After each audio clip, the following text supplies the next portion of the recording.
Hi everyone, welcome back to our channel Rasayan Dunia. By this video we'll discuss about how to prepare the inorganic chemistry of BSc third year. So let's start. सबसे पहली चीज तो ये कि अभी तक हमने inorganic है वो किसी भी क्लास का मैंने स्टार्ट नहीं किया, टच भी नहीं किया। अभी तक हमारे जो भी पेपर्स चल रहे हैं सारी की सारी क्लासेस में वो बीएससी की क्लासेज हो सकती हैं, एमएससी की क्लासेज हो सकती हैं, हर जगह मैंने ऑर्गेनिक है वही स्टार्ट किया हुआ है। बट यहाँ पे मैं कोई आपको इनऑर्गेनिक पढ़ाने वाली नहीं हूँ, कोई पर्टिकुलर टॉपिक यहाँ पे मैं स्टार्ट नहीं कर रही हूँ। मैं सिर्फ आपको स्ट्रैटेजी बता रही हूँ how to prepare the inorganic chemistry of BSc third year, क्योंकि एग्जाम्स हैं वो होने वाली हैं। अभी बहुत सारी यूनिवर्सिटीज हैं जिनकी एग्जाम कंडक्ट होने वाली हैं, तो मैं आपको सिर्फ ये बताऊंगी कि आपको पेपर है उसका प्रिपरेशन कैसे करना है। ये चीज आपने पूरे साल पढ़ी होगी कि किस टाइप से टॉपिक्स हैं आपके, कैसे आपको टीचर्स ने आपके पढ़ाया होगा, लेकिन मैं यहाँ पे आपको बताऊंगी कि कौन सी यूनिट्स हैं वो आपको कवर करनी है।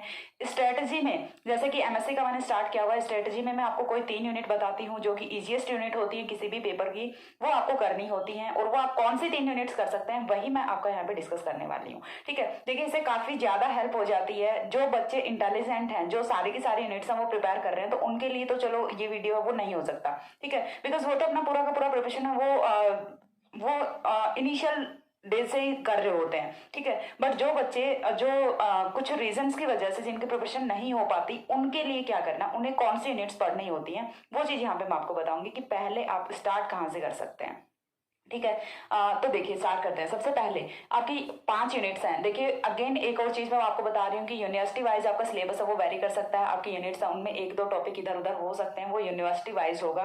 तो यहाँ पे जो आपको करना है वो मैं एक जनरल सिनेरियो लेके बता रही हूँ, इससे आपको टॉपिक्स हैं वो क्लियर हो जाएंगे, चाहे आप किसी भी यूनिवर्सिटी से हैं। जैसे कि यहाँ पे जो metal ligand bonding in transition metal complexes है, ये किसी यूनिवर्सिटी में सेकंड यूनिट में है, किसी में थर्ड यूनिट में होगा। तो ऐसे टॉपिक तो वही है ना, टॉपिक तो सेम है, तो आपको टॉपिक वाइज चलना है। यूनिट वाइज एक बार के लिए आप ना भी चलें तो भी चलता है। ठीक है, अब यहाँ से देखना है कि सबसे पहले कौन सी यूनिट आपको स्टार्ट करनी होती है in the inorganic chemistry of BSc third year. Inorganic again बता रही हूँ कि मैंने टच भी नहीं किया और अभी मैं पढ़ाने वाली भी नहीं हूँ, कहीं वीडियो के कमेंट सेक्शन में आ जाए। कल जैसे मैंने एमएससी फाइनल का वीडियो अपलोड किया था, how to prepare the paper of spectroscopy, photochemistry and solid state chemistry, तो उसमें सजेशन आने लगे, मैम पहले ये यूनिट करा दो, मैम पहले ये यूनिट करा दो। पहले भी काफी बार बोल चुकी हूँ कि किसी भी पेपर को स्टार्ट करना इतना ईजी काम नहीं है। पहले जो अपनी रनिंग यूनिट्स हैं जो पहले स्टार्ट कर रखी हैं वो वाली यूनिट्स कंप्लीट होंगी, उसके बाद ही नया टॉपिक है वो स्टार्ट हो सकता है। ठीक है, मैं भी अपना 100% देने की कोशिश कर रही होती हूँ, लेकिन हाँ तो चलो आपकी भी एक्सपेक्टेशंस होती हैं, बट मैं पहले ही बता देती हूँ कि अभी मैं इनऑर्गेनिक स्टार्ट नहीं करने वाली हूँ। सो प्लीज वीडियो के कमेंट सेक्शन में ये मत बोलना कि मैम इनऑर्गेनिक की ये यूनिट स्टार्ट करा दो, हमारी यूनिवर्सिटी में ये यूनिट है ये स्टार्ट करा दो। नहीं, मैं आपको सिर्फ एक जनरल आइडिया दे रही हूँ और मैं आपको यहाँ से इतनी चीज बता दूंगी कि आपके लिए इनऑर्गेनिक केमिस्ट्री वो काफी ईजी हो जाएगी। क्योंकि देखिए यदि हमें एक बार के लिए कोई थोड़ा सा बता दे, यदि हमने बुक भी नहीं उठाई है, हमें इनऑर्गेनिक केमिस्ट्री और ये चीज ये चीज मैं इसलिए बोल सकती हूँ क्योंकि जब मैं एमएससी में थी तो मेरा भी कुछ ऐसा ही सेम सा हाल था, क्योंकि मैंने भी प्रोफेशन नहीं की थी और उस टाइम पे मेरी एक सीनियर हुआ करती थी, तो वो मुझे क्या करते थे कि कुछ जो यूनिट्स हैं उनका थोड़ा सा ऐसे इंट्रोडक्शन बता देते थे, सिलेबस साथ में लेके बैठते थे और बोल देते थे कि ये टॉपिक है, इसमें कुछ ऐसा सा है, ये यूनिट है, इसमें ये टॉपिक है, तो उससे मुझे काफी हेल्प हो जाती थी। ठीक है, तो इसीलिए मैं ये वाली वीडियो बना रही हूँ, क्योंकि यदि मैं आपको बता दूं कि इस यूनिट में ये वाले टॉपिक्स हैं तो उससे आपकी काफी हेल्प हो जाती है। आपको कहाँ से पढ़ना है, कैसे पढ़ना है, सारी चीजें मैं आपको बता दूंगी। तो ये काफी हेल्पफुल वीडियो रहने वाली है, सो वीडियो को एंड तक देखना है यदि आपने अभी तक एक यूनिट नहीं पढ़ी है। यदि पढ़ी भी है तो भी देख सकते हो। ठीक है, तो चलिए स्टार्ट करते हैं। सबसे पहली चीज, सबसे फर्स्ट यूनिट जो है, हाँ साथ ही में मैंने सिलेबस है वो भी अपलोड नहीं किया है बीएससी थर्ड ईयर का, तो ये वाली वीडियो है, ये सिलेबस प्लस स्ट्रेटेजी दोनों को कवर कर रही है। ठीक है, BSc third year organic chemistry का सिलेबस है वो ऑलरेडी अपलोड कर चुकी हूँ। ऑर्गेनिक का सिलेबस है वो अपलोड कर दिया था मैंने स्टार्टिंग में ही, क्योंकि सबसे पहले बीएससी थर्ड ईयर की केमिस्ट्री स्टार्ट हुई थी और अभी तक सबसे ज्यादा सिलेबस है वो भी बीएससी थर्ड ईयर का ही हुआ है यूजी क्लासेस में। पीजी में तो एमएससी फाइनल का हो रखा है, 4 यूनिट्स समथिंग हो रखी है वहां पे। ठीक है, तो यहाँ से सिलेबस है वो भी आपका सेम वीडियो में है और जो स्ट्रेटेजी है वो भी आपकी सेम वीडियो में है कि कैसे आपको इनऑर्गेनिक केमिस्ट्री है वो प्रिपेयर करनी है। इतनी चीज क्लियर होती है यहाँ से। अब जो ऑर्गेनिक केमिस्ट्री का है उसका भी स्ट्रेटेजी का मैं वीडियो बनाऊंगी, तो उसमें सिलेबस है वो आपका ऑलरेडी अपलोडेड है, तो वो आप वहां से जाके देख सकते हैं। तो इनऑर्गेनिक में आपको क्या करना है, फर्स्ट यूनिट है वो आपकी होती है hard and soft acid and bases. ठीक है, तो एसिड एंड बेसिस के बारे में आप पढ़ चुके होते हैं, लाइक आपने बीएससी सेकंड ईयर में भी पढ़ा होता है, एसिड एंड बेसिस पढ़े होते हैं। तो यहाँ पे जो एसिड्स एंड बेसिस होते हैं वो वाले एसिड बेसिस नहीं होते जो कि हम अभी तक पढ़ के आए होते हैं। ठीक है, यहाँ पे बात किसकी हो रही है, hard and soft acid and bases की बात हो रही होती है। ठीक है, अब hard and soft acid and bases क्या होते हैं, तो इस वाले यूनिट में आपको पढ़ने होते हैं कि क्या होते हैं hard and soft acids and basis, electronegativity का कैसे इफेक्ट होता है, इनकी जो कैरेक्टरिस्टिक प्रॉपर्टीज हैं वो क्या होती हैं, सिम्बायोसिस इफेक्ट है वो क्या होता है। ठीक है, कौन सी थ्योरीज होती हैं जो कि हार्डनेस एंड सॉफ्टनेस को एक्सप्लेन करती हैं अबाउट एसिड्स एंड बेसिस। बहुत ही छोटी सी यूनिट है, max to max 7 to 8 pages की यूनिट है। इससे इजी यूनिट, इससे छोटी यूनिट पूरे एमएससी बीएससी किसी भी क्लास में नहीं हो सकती है। ठीक है, ठीक है, तो देखिए यहाँ से मैंने आपको क्या बताया है कि HSAB जो होती है ये एसिड्स और बेसिस, और जो आपने अभी तक पढ़ी होती है एसिड बेस की डेफिनेशन कि H पॉजिटिव डोनर है वो एसिड्स होते हैं, H पॉजिटिव एक्सेप्टर्स होते हैं वो बेसिस होते हैं, वो वाली चीजें आपको यहाँ पे नहीं पढ़नी होती। यहाँ पे जो कंसेप्ट है वो बिल्कुल ही डिफरेंट है जो आपका एसिड बेस कंसेप्ट आप अभी तक पढ़ के आए होते हैं उससे। ठीक है, यहाँ पे कुछ थ्योरीज हैं, 3 थ्योरीज होती हैं वो आपको पढ़नी होती है, सिम्बायोसिस इफेक्ट आपको पढ़ना होता है। ठीक है, एंड साथ में आपको softness and hardness about acids and basis वो आपको पढ़ना होता है। तो काफी ईजी यूनिट है, मैंने बताया कि max to max 7 to 8 pages की यूनिट है। पूरी बीएससी पूरी एमएससी की क्लासेस, किसी भी क्लास में इससे छोटी इससे इजी कोई यूनिट नहीं है। तो आपको स्टार्ट कहां से करना है, इसी से करना है। फर्स्ट यूनिट जो आप करोगे इनऑर्गेनिक केमिस्ट्री की कवर, वो आप कौन सी करोगे, HSAB करोगे। ठीक है, HSAB है वही आपको फर्स्ट यूनिट है ये करनी होती है, बहुत ही ईजी यूनिट है, इजिली आपकी हो जाएगी यदि आपने 2 बार रीडिंग लगा ली। एक दिन में आप ये यूनिट प्रिपेयर कर सकते हैं। ठीक है, 3 दिन में आप पूरी की पूरी inorganic chemistry BSc third year की प्रिपेयर कर सकते हैं, इतना छोटा पेपर होता है। ठीक है, 5 क्लासेस में बीएससी एमएससी सबसे छोटा पेपर यही होता है inorganic chemistry BSc third year. ठीक है, और बीएससी थर्ड ईयर का सिलेबस है वो वैसे भी काफी छोटा होता है, काफी इजी होता है। तो ये आप यहाँ से जो अभी तक 2 साल में आपने पाप किए हैं, यानी कि अच्छा स्कोर यदि नहीं रहा है रिजल्ट का, तो आप यहाँ से वो पाप अपने धो सकते हैं। ठीक है, क्योंकि बीएससी थर्ड ईयर का सिलेबस है वो काफी ईजी होता है, काफी स्मॉल सिलेबस होता है, लेंथी नहीं होता बिल्कुल भी। तो आप यहाँ से काफी अच्छा स्कोर कर सकते हैं, जैसा कि आपको मैं इनऑर्गेनिक केमिस्ट्री का बता रही हूँ। यदि आपने पढ़ी भी है इनऑर्गेनिक केमिस्ट्री पूरे साल, कभी भी यदि आपने एक लेक्चर भी अटेंड किया है तो आपको पता भी चल जाएगा। यदि आपको सिलेबस भी पता है तो आपको पता होगा कि कितनी छोटी सी बुक है ये। ठीक है, एक दिन में आप अच्छे से 2 से 3 बार रिवाइज कर सकते हैं इस वाले यूनिट को। तो अब बोलो इससे इजी, इससे छोटा और क्या हो सकता है। और 2 से 3 बार रिवाइज करने के बाद तो कोई भी यूनिट है वो इजीली आपके टिप्स पे होती है, फिर तो आपको चाहे उसमें से कुछ भी पूछ लो, और इतने ज्यादा हार्ड कॉन्सेप्ट भी नहीं है इसमें। ठीक है, तो इजिली ये वाली यूनिट है ये आपकी प्रिपेयर हो जाएगी। तो फर्स्ट यूनिट जो आपको प्रिपेयर करनी होती है वो कौन सी करनी होती है, hard and soft acid and bases करनी होती है। फर्स्ट यूनिट आपको करनी ही करनी है, ये आपको किसी भी कंडीशन में नहीं छोड़नी है। हो गया, फर्स्ट यूनिट कंप्लीट हो गई। अब इसके बाद सेकंड यूनिट पे मूव करते हैं। सेकंड यूनिट आपकी आती है metal ligand bonding in transition metal complexes. Second unit के 2 पार्ट्स होते हैं। ठीक है, metal ligand bonding in transition metal complexes होता है, magnetic properties of transition metal complexes होता है। तो यदि आपने बीएससी सेकंड ईयर की इनऑर्गेनिक केमिस्ट्री पढ़ी है, 12th की इनऑर्गेनिक केमिस्ट्री पढ़ी है, तो आप ये वाली यूनिट है बहुत ही इजीली कर सकते हैं। इसमें क्या होता है, इसमें होता है क्रिस्टल फील्ड थ्योरी। ठीक है, क्रिस्टल फील्ड थ्योरी है वो पूरी की पूरी है। ठीक है, जो आपके डी ऑर्बिटल्स होते हैं उनकी स्प्लिटिंग के बारे में है, ऑक्टाहेड्रल स्प्लिटिंग है, टेट्राहेड्रल स्प्लिटिंग है, स्क्वायर प्लेनर स्प्लिटिंग है। तो ये सारे के सारे कॉन्सेप्ट्स हैं, ये आप बीएससी सेकंड ईयर में भी पढ़ के आए होते हैं, तो कोई नई बात नहीं है यहाँ पे। वीबीटी की लिमिटेशंस होती हैं, सीएफटी है वो आपको पूरी की पूरी पढ़नी होती है। वीबीटी की लिमिटेशंस पढ़नी है, वीबीटी जो कि आप बीएससी सेकंड ईयर में पढ़ के आए होते हैं, तो वीबीटी की तो आपको यहाँ पे लिमिटेशंस पढ़नी है। सीएफटी है वो पूरी की पूरी थ्योरी आपको यहाँ पे पढ़नी होती है। क्रिस्टल फील्ड जो थ्योरी होती है वो आपको पूरी की पूरी यहाँ पे पढ़नी होती है। और उसमें क्या क्या होता है, ऑक्टाहेड्रल स्प्लिटिंग होता है, टेट्राहेड्रल स्प्लिटिंग होता है, स्क्वायर प्लेनर स्प्लिटिंग होता है, जो तीनों कंसेप्ट आप बीएससी सेकंड ईयर में पढ़ के आए होते हैं। ठीक है, इतना हो गया यहाँ से। अब नेक्स्ट है वो हम मूव करते हैं यहाँ से magnetic properties of transition metal complexes के बारे में। तो मैग्नेटिक प्रॉपर्टीज हैं ये भी आपकी पढ़ी हुई होती हैं। जो कोऑर्डिनेशन कंपाउंड्स है बीएससी सेकंड ईयर में आप पढ़ के आए हो कोऑर्डिनेशन कंपाउंड, तो वो क्या होते हैं, ट्रांजिशन मेटल कॉम्प्लेक्सेस होते हैं। अब ट्रांजिशन मेटल कॉम्प्लेक्सेस की मैग्नेटिक प्रॉपर्टीज के बारे में पढ़ना है कि यानी कि यहाँ पे स्पिन स्पिन कपलिंग होने वाली है, या फिर यहाँ पे आपकी जो स्पिन कपलिंग होती है, कपलिंग कॉन्स्टेंट क्या होता है, या फिर हम बोल सकते हैं कि म्यू की वैल्यू आपको कैसे कैलकुलेट करनी है। ठीक है, तो ये वाली सारी चीजें हैं ये आपको इस वाले यूनिट की पार्ट में पढ़नी होती है। तो सेकंड जो यूनिट है वो भी आपको करनी होती है। 3 यूनिट जो मैं बता रही हूँ जो आपको करनी है, उनमें से फर्स्ट यूनिट है वो भी करनी होती है, सेकंड यूनिट है वो भी करनी होती है। दोनों यूनिट्स में क्या क्या सिलेबस है वो मैंने आपको बता दिया। दोनों ही काफी इजी यूनिट्स हैं। ये फर्स्ट वाली यूनिट से थोड़ी सी लेंदी होती है, बट कॉन्सेप्चुअल है, सीएफटी वीबीटी ये सारी चीजें आपकी पढ़ी हुई होती हैं। और जो ट्रांजिशन मेटल कॉम्प्लेक्सेस हैं वो भी आपके पढ़े हुए होते हैं। तो मैग्नेटिक प्रॉपर्टी है ये भी काफी ईजी होता है इसका। तो ये वाले जो यूनिट है ये भी काफी इजी यूनिट है, बट फर्स्ट ऑफ ऑल जो आप यूनिट करोगे वो आप HSAB ही करोगे। उसके बाद सेकंड टाइम जो आपको यूनिट करनी है वो करनी है metal ligand bonding in transition metal complexes and magnetic properties of transition metal complexes. ये वाली यूनिट आपको सेकंड नंबर पे करनी है। 2 यूनिट्स हो गई। ये यूनिट भी आपकी एक दिन में इजिली प्रिपेयर हो सकती है। एक दिन में आप इसका भी 2 to 3 टाइम्स रिविजन वो कर सकते हैं। ठीक है, जब स्टार्ट कर रहे हो इजी से, एक दिन में आप एक यूनिट कर रहे हो तो थोड़ा कॉन्फिडेंस है वो भी बिल्ड हो जाता है। हमने तो एक दिन में एक यूनिट कर ली, हम 30 मार्क का बन गए अब तो हम। ठीक है, तो कॉन्फिडेंस भी आता है, इसीलिए बोल रही हूँ पहले HSAB से स्टार्ट करो, उसके बाद ये वाली यूनिट करो। काफी इजी यूनिट है, पढ़ के मजा आ जाएगा। ठीक है, अब देखिए थर्ड यूनिट पे मूव करते हैं। थर्ड यूनिट होती है आपकी electron spectra of transition metal complexes. ठीक है, ये आपकी जो MLCT होती है, LMCT होती है, कलर ऑफ मेटल कॉम्प्लेक्सेस होती है, वो वाली चीजें इस यूनिट में होती हैं। ठीक है, and thermodynamic and kinetic stability of metal complexes, ये वाला जो कॉन्सेप्ट है ये आपको पढ़ना होता है। बट ये यूनिट मैं रिकमेंड करूंगी कि आप ना पढ़ो। ठीक है, यदि आप 3 यूनिट्स, यदि आप सिलेक्टिव पढ़ रहे हैं तो इस वाली यूनिट को आपको स्किप करना होगा। क्यों? क्योंकि इसमें थोड़े से कॉन्सेप्ट्स हैं वो अलग हैं। यहाँ से आपको थोड़ी सी जो चीजें हैं वो अलग अलग चीजें मिलेंगी, तो आपको ये नहीं पढ़नी होती।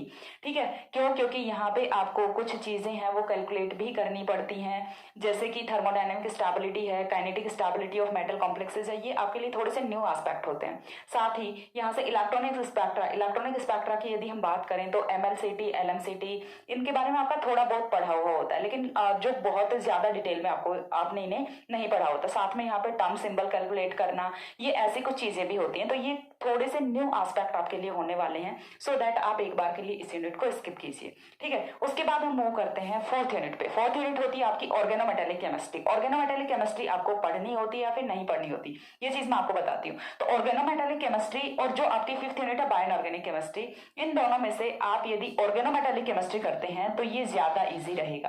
ठीक है, ऑर्गेनोमेटेलिक केमिस्ट्री है ये आपका ज्यादा इजी रहेगा, क्योंकि बायोइनऑर्गेनिक केमिस्ट्री के साथ में क्या है, सिलिकॉन्स एंड फॉस्फाजेन्स है। ठीक है, बट ऑर्गेनोमेटेलिक केमिस्ट्री है वो आपका इंडिविजुअल टॉपिक है। ऑर्गेनोमेटेलिक केमिस्ट्री काफी अच्छा टॉपिक भी है। Now what are organometallic compounds? तो ऑर्गेनोमेटेलिक केमिस्ट्री में हम पढ़ क्या रहे होते हैं, ऑर्गेनोमेटेलिक कंपाउंड्स के बारे में पढ़ रहे होते हैं, OMC के बारे में पढ़ रहे होते हैं। अब OMC है वो आपके क्या होते हैं, तो कोई भी ऐसा कंपाउंड जिसमें कार्बन एंड मेटल बॉन्ड होता है। ठीक है, कोई भी ऐसा कंपाउंड जिसमें कार्बन एंड मेटल बॉन्ड होता है वो क्या होता है, आपका ऑर्गेनोमेटेलिक कंपाउंड होता है। ठीक है, ऑर्गेनोमेटेलिक कंपाउंड होता है। अब ऑर्गेनोमेटेलिक कंपाउंड के आपने चलो अभी तक कुछ भी नहीं पढ़ा, लेकिन फिर भी आपने ऑर्गेनोमेटेलिक कंपाउंड्स वो बहुत सारे पढ़े होते हैं। अब कौन कौन से होते हैं तो मैं आपको थोड़ा सा इंट्रोडक्शन बताऊंगी। ग्रीनार रिएजेंट है, RMGX आपने बहुत बार पढ़ा है। ठीक है, न्यू नहीं है। अब ये मत बोल देना कि हमने RMGX नहीं पढ़ा। RMGX तो पॉसिबल ही नहीं है। यदि आपने केमिस्ट्री का C भी पढ़ा है तो आपने RMGX तो पढ़ा ही पढ़ा है। RMGX है ये बहुत ही important reagent of organometallic chemistry होता है और ऑर्गेनिक केमिस्ट्री होता है। ये काफी इंपॉर्टेंट है, तो ऐसे इसे तो इसके लिए तो कोई डिनाई कर ही नहीं सकता कि हमने ये चीज नहीं पढ़ी। ठीक है, RMGX सभी लोगों ने पढ़ी होती है। तो ये क्या होता है, ऑर्गेनोमेटेलिक कंपाउंड होता है। RLI ऑर्गेनोलिथियम कंपाउंड, RCU, ठीक है, या फिर R2CU, ये सारे के सारे क्या होते हैं, ऑर्गेनोमेटेलिक कंपाउंड होते हैं। ऑर्गेनो जिंक होता है, ऑर्गेनो मरकरी होता है, ऑर्गेनो लिथियम होता है, ऑर्गेनो मैग्नीशियम होता है, ऑर्गेनो कैडमियम होता है। ठीक है, और ऑर्गेनो टिन होता है। ठीक है, तो इस टाइप से कुछ 5 या 6 ऑर्गेनोमेटेलिक कंपाउंड्स के बारे में आपको पढ़ना होता है। इनके प्रिपरेशन मेथड्स पढ़नी होती हैं, इनकी केमिकल रिएक्शंस पढ़नी होती हैं और इनकी प्रॉपर्टीज पढ़नी होती हैं। ठीक है, यानी कि इनका यूज है वो कौन कौन सी रिएक्शंस में होता है। जैसे कि हम देखते हैं RMGX की आपको प्रिपरेशन पढ़नी है, साथ में इसकी केमिकल रिएक्शंस पढ़नी है, साथ ही इसकी प्रॉपर्टीज पढ़नी है। तो इसी वे में 5 या 6 जो आपके ऑर्गेनोमेटेलिक कंपाउंड्स हैं, लाइक ऑर्गेनो मैग्नीशियम हो गया, ऑर्गेनो लिथियम हो गया, organo zinc, organo copper, organo cadmium, organo mercury, organo silicon. ठीक है, ये सारे के सारे कंपाउंड्स हैं, ये आपको पढ़ने होते हैं ऑर्गेनोमेटेलिक केमिस्ट्री में। तो मैं रिकमेंड करूंगी कि आप जो फोर्थ यूनिट करने वाले हैं, सॉरी जो थर्ड यूनिट आप करने वाले हैं, वो आप ये यूनिट कर सकते हैं। स्टिल यदि आपको ये यूनिट नहीं करनी, बोल रहे हो कि मैम हमसे तो ये नहीं हो पाएगी, लेकिन मैं बोल रही हूँ काफी इजी है यदि आप करते हो। इसमें थोड़ा सा रिएक्शन पोर्शन आ जाता है, उस पर कुछ लोगों की हवा निकल सकती है, ये चीज मैं बोलती हूँ। क्योंकि जिन लोगों को केमिस्ट्री टफ लगती है उनका रिएक्शंस में तो काम गोल ही होता है। मैंने तो अभी तक यही सुना अपने 3 साल के टीचिंग एक्सपीरियंस में कि मैम रिएक्शन आते ही तो हमारा मतलब दिमाग ही खराब हो जाता है। बहुत कम बच्चे ऐसे होते हैं जिन्हें रिएक्शन वो पसंद होती है। ठीक है, लेकिन चलो कोई नहीं, आपकी विषय मैं आपको यहाँ पे इजिएस्ट वे प्रोवाइड कराने की कोशिश कर रही हूँ कि आप अच्छा परफॉर्म कैसे कर सकते हैं। जब आपको कुछ अच्छा पढ़ने का मन नहीं है फिर भी, ठीक है। तो आप देखो क्या करोगे, यदि आप ऑर्गेनोमेटेलिक केमिस्ट्री के साथ में डिनाई कर रहे हैं कि मैम यहाँ पे रिएक्शन पोर्शन होता है, तो चलो आप एक बार के लिए इसे स्किप कर सकते हैं। देन आपके पास में सेकंड ऑप्शन मिलता है bio inorganic chemistry. Bio inorganic chemistry में आपको क्या पढ़ना होता है, बायो इनऑर्गेनिक केमिस्ट्री में आपको बल्क एलिमेंट्स, ट्रेस एलिमेंट्स, ठीक है, जो आपका क्लोरोफिल होता है उसकी स्ट्रक्चर, हीमोग्लोबिन होता है उसकी स्ट्रक्चर, हीमोग्लोबिन मायोग्लोबिन के यूजेस, ये वाली चीजें पढ़नी होती है। काम यहाँ पे खत्म। नाइट्रोजन फिक्सेशन पढ़ना होता है, ठीक है, नाइट्रोजन फिक्सेशन पढ़ना होता है। काफी इजी सा टॉपिक है ये बायो इनऑर्गेनिक केमिस्ट्री। तो यदि आपको ऑर्गेनोमेटेलिक केमिस्ट्री नहीं करनी होती, देखिए अगेन बता रही हूँ, फर्स्ट यूनिट है आपको कौन सी करनी होती है, एचएसएबी करनी होती है। सेकंड यूनिट आपको metal ligand bonding in transition metal complexes and magnetic properties of transition metal complexes, ये वाली करनी होती है। उसके बाद थर्ड यूनिट है, उसका मैं आपको ऑप्शन दे रही हूँ। पहले तो मैं रिकमेंड करूंगी कि आप ऑर्गेनोमेटेलिक केमिस्ट्री ही कीजिए, लेकिन फिर भी यदि आपका मन नहीं है, आपसे नहीं हो पा रहा है, जो बच्चे कर सकते हैं वो ऑर्गेनोमेटेलिक केमिस्ट्री ही करें। फिर भी यदि आपका मन नहीं है कि हमसे नहीं हो पा रहा, तो फिर उसके लिए मैं रिकमेंड करूंगी कि आप बायो इनऑर्गेनिक केमिस्ट्री को चूज करें, ठीक है, बायो इनऑर्गेनिक केमिस्ट्री को चूज करें। इसमें भी जो सेकंड पर्सन है सिलिकॉन्स एंड फोस्फाजिन्स, यदि ये आपसे होता है तो ठीक है, वरना इसे स्किप कर दीजिए। यदि आपको सिर्फ पासिंग मार्क्स चाहिए ना, तो आप एक बार के लिए इसको स्किप कर दीजिए। बायो इनऑर्गेनिक केमिस्ट्री को पढ़िए। बायो इनऑर्गेनिक केमिस्ट्री में क्या होगा आपका, मैंने बता दिया, बल्क एलिमेंट्स होंगे, ट्रेस एलिमेंट्स होंगे, इनकी डेफिनेशन है, कुछ एलिमेंट्स आपको याद रखने हैं कि कितनी कॉन्सेंट्रेशन, कितना अमाउंट इनका प्रेजेंट होना चाहिए लिविंग ऑर्गेनिज्म में, ठीक है, कैसे इनकी डेफिशिएंसी से कौन से डिजीज हो जाती हैं वो एक दो याद रखनी है, ठीक है। साथ ही में आपको हीमोग्लोबिन, क्लोरोफिल की स्ट्रक्चर्स हैं वो याद रखनी है, साइटोक्रोम की स्ट्रक्चर्स हैं वो याद रखनी है। देन स्ट्रक्चर सभी की सेम ही होती है, वही पोरफायरिन कॉम्प्लेक्स होता है, मेटल वो चेंज करना होता है और कहीं कहीं पे कुछ साइड चेन है वो चेंज करनी होती है, बाकी स्ट्रक्चर वो एक ही होती है। पोरफायरिन कॉम्प्लेक्स है वो, यदि आप याद कर लेते हो तो हीमोग्लोबिन, साइटोक्रोम एंड क्लोरोफिल तीनों की स्ट्रक्चर्स हैं वो आपकी हो जाती है। उसके बाद आपको क्या करना होता है, नाइट्रोजन फिक्सेशन करना होता है। यहाँ पे आपकी बायो इनऑर्गेनिक केमिस्ट्री वो कंप्लीट हो जाती है। सिलिकॉन्स एंड फोस्फाजेंस ये आप पे डिपेंड करता है, करना चाहते हो तो करो, वरना इसे छोड़ दो, नया टॉपिक है वरना इसे छोड़ दो, ठीक है। बट मैं पहले रिकमेंड करूंगी कि आप ऑर्गेनोमेटेलिक केमिस्ट्री ही ट्राई करें, नहीं होता है देन आप बायो इनऑर्गेनिक केमिस्ट्री वो ट्राई कर सकते हैं। तो यहाँ पे आपको 3 यूनिट्स करनी होती हैं। 3 यूनिट्स कौन कौन सी करनी होती है, फर्स्ट यूनिट करनी होती है, सेकंड यूनिट करनी होती है एंड फोर्थ यूनिट करनी होती है, ठीक है। थर्ड यूनिट है वो आपको नहीं करनी, थर्ड यूनिट नहीं करनी, फिफ्थ यूनिट नहीं करनी, ठीक है। चीज समझ आ गई। तो ये था आपका preparation strategy for inorganic chemistry BSc third year. इससे अच्छा प्रिपरेशन का कोई वे हो नहीं सकता। यदि आपने अभी तक कुछ भी नहीं पढ़ा है तो आज से स्टार्ट कर दीजिए एचएसएबी के साथ में, और आज के डेट में ये अपने साथ में कमिटमेंट कर लीजिए, जैसे ही आप वीडियो देख रहे हैं कि मेरे को आज की डेट में एचएसएबी है वो कंप्लीट करके उठना है, तो आप कंप्लीट करके उठ सकते हैं। आप एक बार में 2 घंटे लगातार बैठे ना तो एचएसएबी कंप्लीट करके उठ जाओगे और अच्छे से याद करके उठोगे। ये नहीं है कि आप बस ऐसे ही हल्का फुल्का रीड करके उठ रहे हो, नहीं, आप बिल्कुल कंप्लीट करके बिल्कुल अच्छे से टिप्स पे होगी आपके 2 घंटे यदि आपने दे दिए एचएसएबी को। यदि आपने एक यूनिट कर ली तो थोड़ा सा कॉन्फिडेंस आता है, और कॉन्फिडेंस आएगा तो आप सेकंड यूनिट में भी खुद पढ़ोगे और ये भी आपकी हो जाएगी। देन आपकी थर्ड है, 2 यूनिट होने के बाद तीसरी यूनिट है वो तो कोई भी इजीली कर ही लेगा। अब बात आती है कि यदि आपको 500 यूनिट्स करनी है तो एक तो पहली चीज तो ये कि इस बार जो बहुत सारी यूनिवर्सिटीज हैं वो 100% सिलेबस वो करवा नहीं रही हैं, ठीक है। क्या कर रहे हैं कि 60% सिलेबस है उसी का पेपर होने वाला है, तो 60% सिलेबस है वो आपका 3 यूनिट्स में कवर हो जाता है, तो आप 3 यूनिट्स कीजिए। उसके बाद भी यदि आपका 4th या फिर 5th यूनिट पढ़ने का मन है तो फिर आप इन दोनों में से कोई भी यूनिट कर सकते हैं, ठीक है, सारी की सारी कर सकते हैं। अब ऐसा तो नहीं है ना कि मैंने बोला 3 यूनिट करनी है तो कहीं एग्जाम में 3 यूनिट करके जाओ, पूछ ली जाए 5 यूनिट और बोलो जाके कि हमें तो मैडम ने 3 यूनिट करने को बोला था। नहीं, आपको यदि 5 करनी है तो आप 5 करो, लेकिन यदि आपने कुछ भी नहीं पढ़ा है, सारा का सारा पेपर छोड़ रहे हो, उससे अच्छा तो है कि आप 3 यूनिट पढ़ के जाओ, बहुत अच्छे से पढ़ के जाओ, काफी अच्छा स्कोर आप कर सकते हैं। जो यूनिट्स मैंने आपको बताई हैं वो यदि पढ़ के जाते हो तो। इसी के साथ में आपका ये वाला वीडियो है ये कंप्लीट होता है। नेक्स्ट वीडियो है वो होगा about how to prepare the organic chemistry of BSc third year. Organic chemistry का सिलेबस है वो ऑलरेडी अपलोडेड है, तो वो आप जाके वहां से देख सकते हैं। एंड ऑर्गेनिक केमिस्ट्री का तो काफी यूनिट्स हैं वो मैंने पढ़ाई भी हुई है, 3 यूनिट्स हैं वो मैंने करा रखी है, तो आप वहां से जाके देख सकते हैं। देन मैं स्ट्रेटेजी बताऊंगी कि उन 3 यूनिट्स में से आपको कौन सी स्किप करनी है और कौन सी पढ़नी है, वो हम करेंगे नेक्स्ट वीडियो में। आज के वीडियो में इतना ही।